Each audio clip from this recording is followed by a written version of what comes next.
So I just wanted to very quickly talk about ideology and beliefs. On a lovely, balmy July evening here, getting some fresh air through the open patio as I enjoy my view of the side of the building.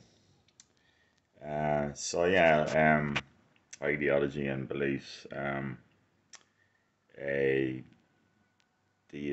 does your ideology form your beliefs, or is ideology an outworking of your beliefs?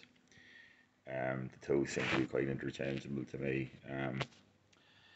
So the but the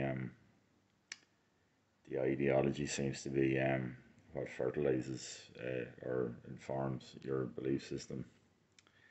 Um, I watched a fairly interesting video on the Franklins YouTube channel, which I'll link down in the description, and I'll stick the video in question up on a card.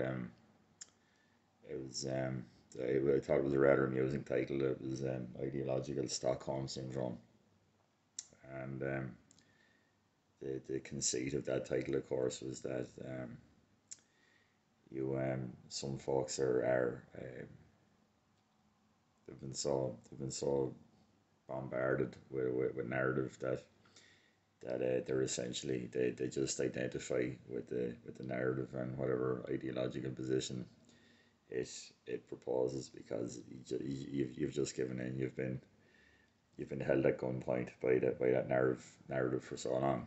Um, and in that particular video, and let's be clear here, the Franklin is a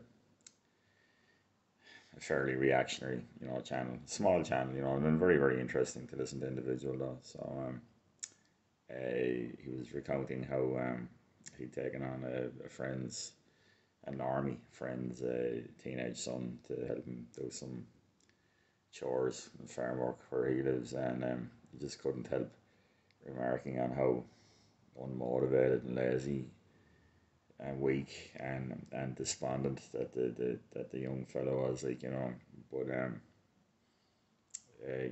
again, he was speculating that,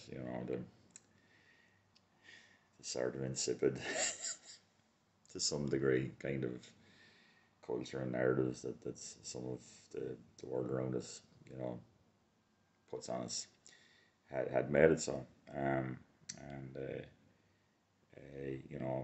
he didn't want to be himself overbearing about it, talking to the young lad. He was trying to be encouraging, saying, you need to see a little bit more of the world, and not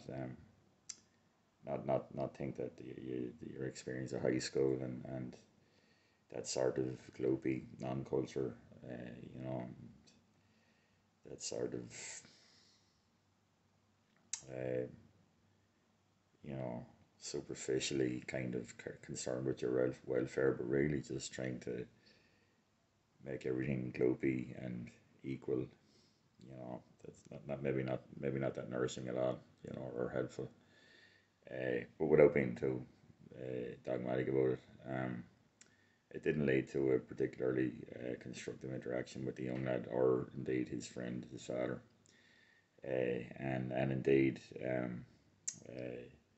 it actually led to, as he described it, a rather surreal, denunciation of YouTube activists, and the Jordan Petersons and Joe Rogans of the world.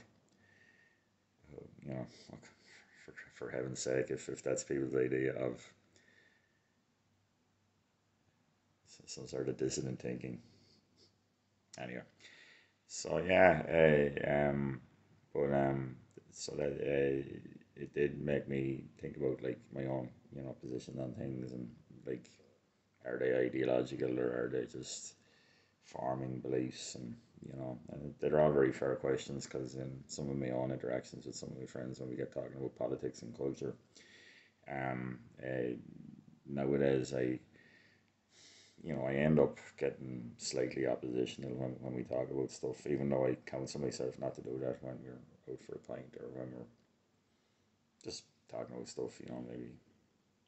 And but it's kind of hard not to as well. Very difficult. particularly when your my position would be that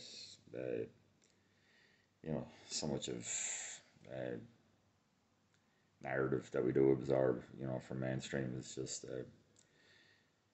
quite propagandistic in its own way.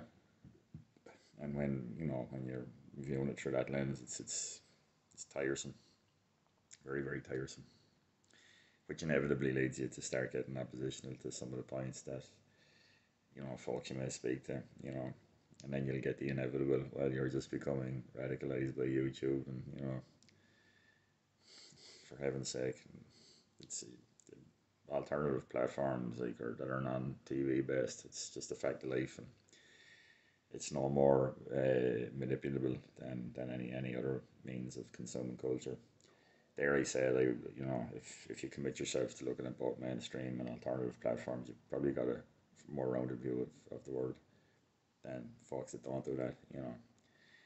And you know, I had another observation made that since I don't have young children, but I will soon have a wife, that I have far too much time and far too much contemplation or rumination has gone into the world around me.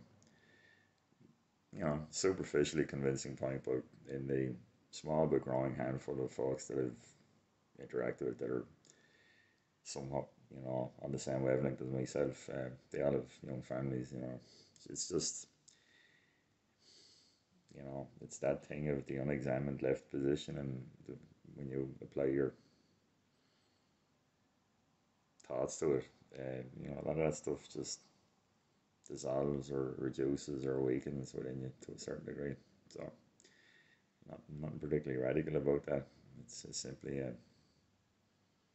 perhaps a function of middle age. Who knows? Maybe.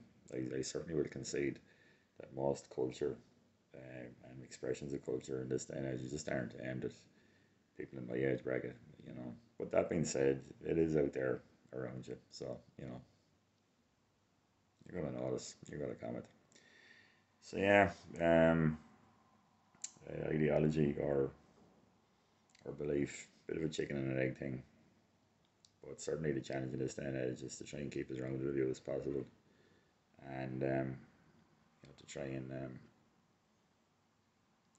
be persuadable by good solid argumentation. Or if you feel like having an argument, and I don't mean a row, I mean an argument, have a solid rationale for your position, and not all be up in your feels all the time, like so many of us are a lot of the time. Anyway, thanks for listening.